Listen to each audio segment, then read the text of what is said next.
Study knowledge channel पर आपका स्वागत है। तो आज हम कुछ फाउंडेशन ऑफ नर्सिंग के इम्पोर्टेंट क्वेश्चन के बारे में पढ़ेंगे। तो सबसे पहले है what is nursing. Virginia Henderson defines nursing in functional terms. तो वर्जीनिया हेंडरसन नर्सिंग को डिफाइन किए थे। तो ये है the unique functions of nurse. The unique functions of nurse to assist the individual sick और वेल। तो इंडिविजुअल जो होगा सो सिक और वेल को नर्स असिस्ट करेगा और उसके परफॉर्म के बेस पर जो है सो उसके परफॉर्म के बेस पर उसका कॉन्स्टिब्यूटिंग करेगा कि हेल्थ कैसा है। तो और इसमें that's he would performs unaided if he had the necessary strength और विल्स। उसके स्ट्रेंथ और विल्थ को असिस्ट करेगा और नॉलेज का यूज़ करेगा। And to this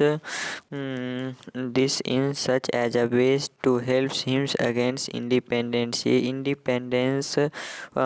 independence patient का हेल्प करेंगे और एज रेपिडली पॉसिबल, जहाँ तक ही पॉसिबल है उसका हेल्प करेंगे। तो यही है व्हाट इज नर्सिंग। आपको आ सकता है वर्जीनिया हेंडरसन डिफाइंड्स नर्सिंग। तो आप ये डिफिनेशन लिखें। उसके बाद से है नर्सिंग शब्द की उत्पत्ति कहाँ से हुई। मतलब नर्सिंग शब्द की उत्पत्ति कहाँ से हुई। तो nursing is derived from the Latin words nutrius which means neurosis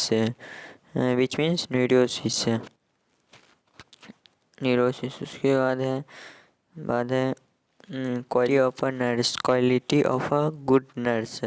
तो सबसे पहले आ जाएगा केयरिंग। सबसे पहले आएगा केयरिंग नेचर मतलब जो पेशेंट का केयर कर सके। उसका बाद है एम्पैथी एटीट्यूड, खुद पर को लेकर समझकर जो वर्क करेगा उसे। उसके बाद है डिटेल ओरिएंटेड, उसको डिटेल में ये सभी मालूम होना चाहिए क्या पेशेंट को सिम्टम है, क्या देना है। उसके बाद है इमोशनली स्टेबल होना चाहिए पेशेंट के साथ और एडेप्टेबल, किसी भी सिचुएशन में पेशेंट के साथ एडेप्ट होना नर्स को चाहिए, ऐसे उसमें क्वालिटी होना चाहिए। उसके बाद है हार्ड वर्क करने वाले होना चाहिए। उसके बाद है क्विक थिंकर्स एंड तुरंत ही एक्शन लेने वाला, किसी भी वर्क या कोई भी सिचुएशन में क्विक थिंक करके और यूज़ करके उसका प्रयोग करना। उसके बाद फिजिकल जो होना चाहिए फिट होना चाहिए। उसके बाद गुड जजमेंट को लेने, मतलब कोई भी सिचुएशन में जजमेंट ले और वो जजमेंट सही हो। उसके बाद गुड कम्युनिकेशन स्किल, उसका बोलने का तरीका जो हो सो सही हो ताकि पेशेंट के साथ अच्छा रिलेशन हो। उसके बाद रिस्पॉन्सिबल्स, कोई भी काम को आसानी से कर ले और रिस्पॉन्सिबिलिटी के साथ वो काम करे। तो यही था 11 quality of a good nurse. आप चाहे तो इसे एक्सप्लेन कर सकते हैं अपने वर्ड में, नहीं तो पॉइंट वाइज भी लिख सकते हैं।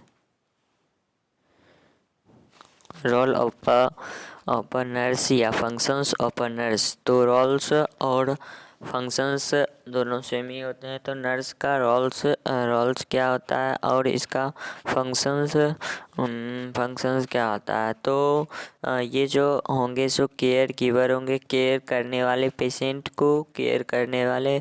और उसके बाद है कम्युनिकेटर, मतलब पेशेंट को समझाने वाले। कोई भी चीज़ टीचर, मतलब उसे गाइड कर मतलब टीच करने वाले होंगे।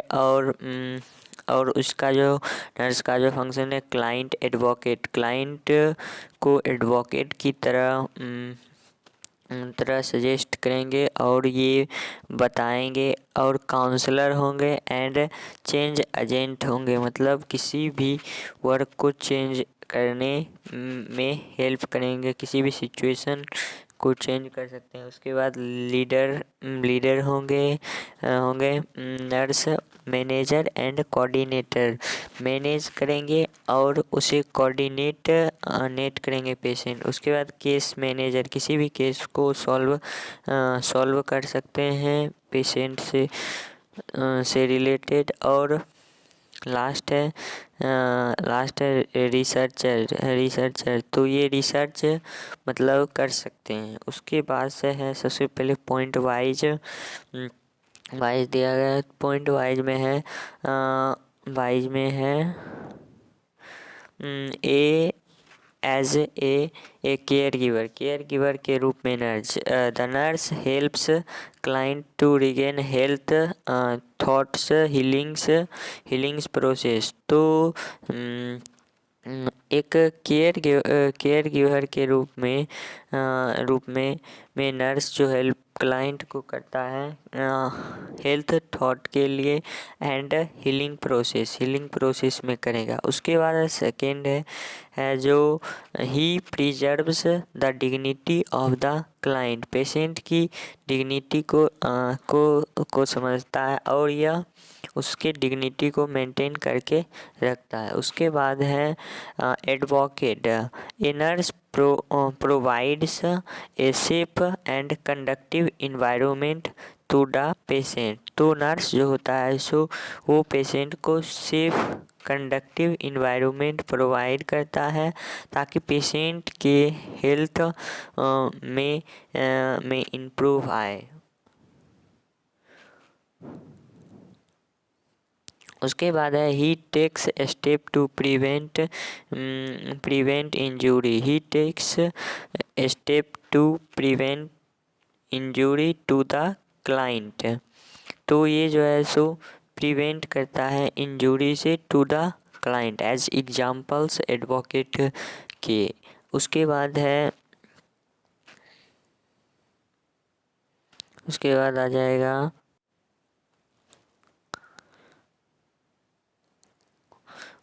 आ जाएगा केस मैनेजर्स, मतलब केस को मैनेज, किसी भी केस को सिचुएशन को कैसे she ask about any allergy to medicines और फूड्स। तो पेशेंट से वो पूछेगा कि आपको एनी एलर्जी या टू द मेडिसिन और फूड्स, मतलब आपको एलर्जी किसी मेडिसिन और फूड से है। उसके बाद जो है वो पूछेगा कि सी प्रोवाइड इम्यूनाइजेशन अगेंस्ट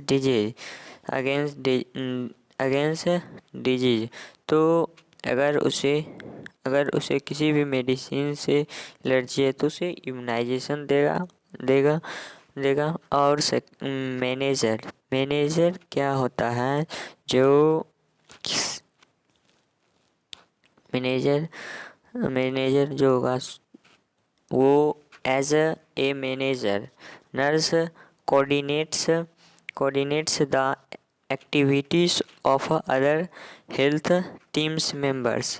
तो ये जो होंगे सो खुद तो वर्क करेंगे ही, और ये एक हेल्थ केयर टीम जो हेल्थ केयर टीम के एज अ कोऑर्डिनेटर की एक्टिविटी की ओर से ये मेंबर्स को भी एक्टिविटी को कोऑर्डिनेट करेंगे। उसके बाद है she manage the nurse cares not only client but also families and community. ये नर्स केवल क्लाइंट का पेशेंट का ही नहीं केयर करेंगे बल्कि उनके फैमिली मेंबर्स और कम्युनिटी को भी हेल्प करेंगे।